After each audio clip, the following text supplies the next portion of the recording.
Hello social blueprinters and welcome to another interview. Today we are interviewing Joshua Batten, roots rock singer and songwriter. But before we go into this interview, please remember to go to thesocialblueprint.org.au to see all the upcoming events in our community and check out all the resources our community has to offer.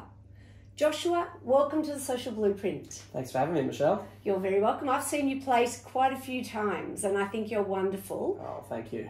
Where did you go to school?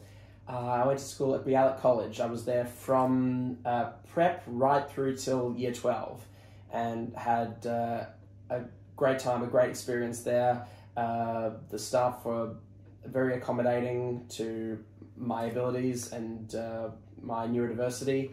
And the music department were always encouraging, and some of my greatest mentors and greatest influences came from being so involved in that music department. So, I remember your last day of school at Bialik when there was a farewell. We had a function, and it was really very special how everyone paid you such a tribute, and it's been wonderful to watch your career grow.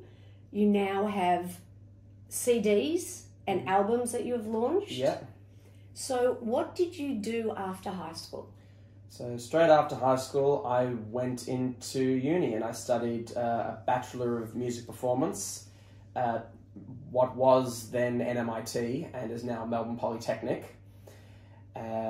Focusing mostly, I guess, on the jazz side of things, and there was an arrangement element to it and composition side, but at that same time I also started writing my own songs properly. I'd already written a few songs before that, but from 2014 I really started getting into it as like a regular thing and building up a repertoire, and I played my first singer-songwriter gig in March of 2014 and started building up a repertoire from there. And by the end of the year, I was also doing pub gigs, playing 45 to 50-minute sets of covers and popular songs that people like to hear, occasionally kind of spicing it up with like one or two of my own songs. And then I graduated from that in 2016 with the Bachelor of Music, and then started recording my first record, and started playing both solo and with a band and all over the place, and just started building up a following from there. It's kind of just been going up and up and up. Do you have a record company that manages you? How does that work? So I'm completely independent. I do have a distributor. My current distributors are MGM, Metropolitan Groove Merchants, and so basically whenever I've got something new, I just supply them with the files and maybe a couple of CDs just for their archive, because if you're an independent artist, the chances of you actually selling a CD through like JB Hi-Fi through a website are pretty much nil, but people will buy a CD directly from you because they want to support you directly. So all my CD sales come directly through my website and through Bandcamp and through my gigs, and then MGM, even though they're physical and digital, they mostly take care of the digital side. Yeah. Wonderful. And we'll put a link to Joshua's where you sell. We will put a link there and a bit more in your bio. So when you did your first gig, how nervous were you and how did it go? Well, by the time I got to like my first 45, 50-minute set, when I was 18 going on 19, by that time I'd already done quite a bit of performing at soirees at school, and I was already busking in front of the supermarket in Hampton. So I developed a bit of and I'd watched plenty of performances, both in person and on YouTube and on DVD and stuff. So I already had a grasp on like the general concept of being an entertainer and being an engaging performer. So you researched that on YouTube, what you liked and what you didn't like. And what I liked about my favourite musicians. Yeah. So there was already a well to draw on. So by the time I got to that first show, all I had to do was basically just run through the songs and practice really what I was going to say. I always work on what I'm going to say in between the songs as well, and how I'm going to set up the next song. And like, I remember that first show, I was still kind of reading off paper on a music stand, and now I'm at a point where I could just write like a few words on a little sheet of paper and just put that at my feet. And that will prompt you. Yeah, and that's it. Yeah, so there's a lot of preparation that goes into like an original gig, whereas as opposed to something like a pub gig, which I've done so many of them now, and I've got like a massive repertoire, and you never know who's going to be at a pub gig, so I can just kind of play to the strengths and play to whoever's there and adjust my set accordingly. Okay, many questions. When you are playing, do you enjoy doing covers more, or do you enjoy singing your own compositions more? I definitely enjoy the original gigs, because then that's something that I've actually worked towards, and there's a focus there, and I've put all that work in, and the people are specifically there to see me. And then for covers, it depends on what the song is. Like, there are certain songs that I enjoy more that maybe only get played like once every 10 gigs because it's a more of a niche kind of song. But then there are gigs where I play where I do like the top 40 stuff, the stuff that always gets people dancing, and I wouldn't listen to those songs in my spare time, but they always go down incredibly well, and I get this euphoric feeling from the audience, from the people who have no idea who I am, but they love the song and they're singing along and they're just having a great time and having a beer and just out with their mates for the evening. So right. I was always curious about a musician's perspective on their own versus the covers. When did you start writing your own music? Probably from like childhood. I was coming up with like little silly songs and starting to get into it, and then I really started taking it seriously around like age 15, 16. I started writing more introspective stuff that was like more of like a window into my my innermost thoughts, and then and just expanded from there. So like my first songs I wrote in like my final years of school, and then just kind of built up the repertoire from there. And did you get help with that as well when you did your music study? Was that part of that was songwriting as well? It could have been, but by the time the songwriting was actually, there was like a songwriting elective, but I chose to do instrumental composition because I was in a bit of a rough mental state at the time. So it was mostly performance-based, that course. But what I did was actually after my year off, after graduating, I actually went back to uni and did a semester and a half of the Bachelor of Songwriting and Music Performance. Okay. And that was a lot more helpful because there was like a prompt to actually write at least a song every week. Yes. And having that consistency actually got me out of that funk and back into actually coming up with stuff. Yeah. So. Are you okay, to share with us about your neurodiversity and how that affects your music playing? Yeah. So I got diagnosed with what was Asperger's syndrome and is now just autism spectrum disorder, which for me kind of presents itself as a combination of ADHD and OCD. And so it's very often I get concerned with do I really know what I'm doing, and is what I'm doing working? And my mind kind of plays tricks on me and tells me like, no, you're not good enough, no, you're not professional enough, but on the other hand, I can get intensely fixated on things that I love, and when it comes to music, that's basically the longest relationship I've had. I was probably singing before I could speak.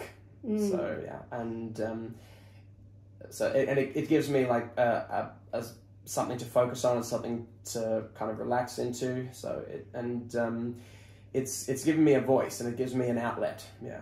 And do you have gigs most weeks? Pretty much, yeah. So mostly covers and private functions, and then every once in a while I get to either do one of my own shows or do a showcase or do a bit of touring. And it's like this past year I've started playing interstate and at some festivals around the country, some blues and folk festivals. Fantastic. So, and I've been enjoying trying to getting out and getting new people into the fold.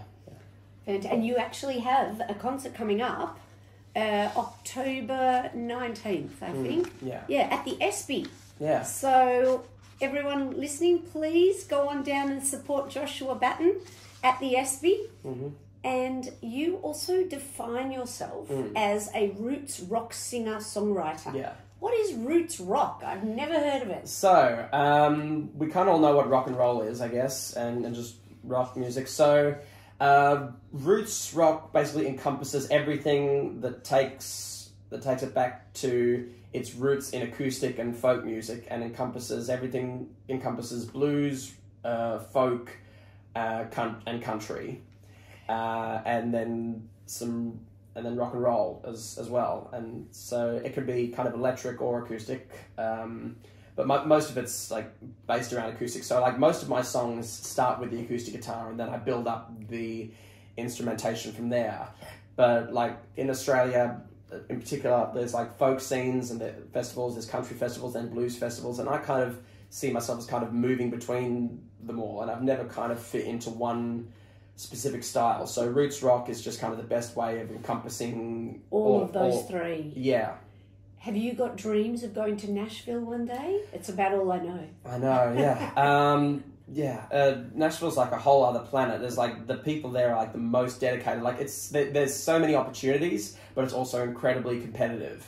So you've really got to be like super prepared, and at a certain point in your career when like Australia has nothing left to offer, and then you can go to Nashville to kind of further it. So right now I'm still just kind of trying to grow my following here. Yes. Which is getting increasingly harder with all for musicians and venues and everything that's going on at the moment. But as long as people like what I do, and it seems like there are, I'll keep making music, and it's what I always wanted to do, and it's what I love to do. So it gives me a purpose. It's wonderful for everyone who gets to hear you. And what is your favourite genre? So to listen to in my spare time, probably progressive rock, which was a big influence on my last album, which was Learn to Live Again, which was written mostly in lockdown, and it was a concept album about coming to terms with my own neurodiversity and finding new ways of navigating life and all the challenges and changes that come through life. And because it was an album that told a story, that allowed me to tap into a side of my music that I don't normally get to tap into. Like I've been a huge fan of bands like Yes and Genesis and Jethro Tull and Rush and Kansas and then even stuff like Toto as well. So there's all stuff, and I'm a lot of the Beatles, the way they kind of weave genres as well. So that's why I've never really been great at kind of categorizing myself under one specific roof. I'm always kind of just, but at the end of the day, it all sounds like Joshua Batten. So good. That's good. So you've got your own brand. Yeah. Even though you're crossing all of those genres. And have you ever done the Port Fairy Folk Festival, or would you like to? I would love to. I keep applying. I haven't quite gotten that far yet, and I think it's like there's the people who get invited, and I guess there's the people who keep applying. Yes. And I guess it just depends on how much of your own following you've got. Like there's an old saying of like, when do you get a manager? When you don't need one. So I'm still working, and it's taken me 10 years just to get to like this point here. Yes. So it's been no small feat, and it's easy to fall into, I guess this is where the neurodiversity and the anxiety comes into it. It's easy to fall into the mindset of, oh, you haven't done very much. But when I look back on what I have accomplished, the sum of the parts is just incredible, and I'm very grateful for all the opportunities I've had and the opportunities I've made for myself. So yeah, it's just a matter of continuing to pursue those goals. Fantastic. And the imposter syndrome you speak of, there are a lot of people who suffer with imposter syndrome, so you are not alone, and it does sound like you're really making some big headways. One other thing I'd like you to share, please, is you received an email one day from somewhere in Scandinavia. Yeah. Can you please share that story with our audience? Yeah, so on my first album, I had a song called Look Up, which at the time was mostly written about how annoying technology was and how annoying it was to kind of sit at the cafe with someone and have them constantly be on a screen. And I'm just as bad as everyone now, and now it seems like screens and phones and technology has kind of completely dominated our lifestyle. But then I got this message on my Facebook from a group of kids in Norway who had discovered me just through YouTube, because I'd played that song at my first album launch, and we filmed that and we put up some videos on YouTube. And these guys had decided to perform Look Up for their high school graduation. So it was the first time anyone from anyone else had actually covered my song, let alone from this part of the world or anywhere else. And it made me really rethink the message of the song, about how this song, which is supposedly about how dangerous technology can be, in the right hands, we're almost kind of living in a golden age for musicians. There's a great saying by one of my favorite artists, Stephen Wilson, which is that the world doesn't need more music, but if you are going to make music, make it for yourself, because you can reach as many people with the internet. You can reach as many people as possible, and through doing what you love to do, you will find your audience. They'll gravitate towards you because it's something unique. That's unique to you, yeah, and that they can't get anywhere else. That's a wonderful message to share. That if everyone is unique, keeps to their true selves, you will find people who are attracted to you and you only. It's wonderful. Are there any other messages you would like to leave us with before we need to end the interview? Well, I would say something that's been on my mind lately is I've got this show I've got coming up at the ESPY is a ticketed gig, and tickets are on sale, and but a lot of people at the moment are really waiting until the last minute to book their tickets. But then you look at, say, these big shows like Green Day and Taylor Swift, and then they sell out within minutes, and often they're paying through the roof for those. When often, if you just, for those ones, you could probably wait until a bit later and get tickets that are a little bit less expensive on the secondary market. And the ticket agencies, they'll be fine, whereas it's the independent artists that really need the support. And I find recently, I've been going to a lot more smaller shows and enjoying those because there's more of a sense of intimacy and more of a sense of community. Yes. So my advice would be to kind of change up your mentality and instead of trying to, instead of saving up and only going to that one big stadium show, don't be afraid to look for the smaller shows and see what's on at venues like the ESPY or the Northcote Social Club or the Mimo Music Hall, and if you find something you like, put it in your calendar and book in advance, maybe at least 2 or 3 weeks, maybe even more. That helps the artist. It really does, yeah. Okay, that's wonderful. Joshua, it helps the venue as well, because then they know kind of how many staff to book on the night. That's true. That's a very good point. Joshua, thank you so much for coming into the Social Blueprint today. We've really enjoyed interviewing you and sharing helping people to become aware of your amazing music and musical talent.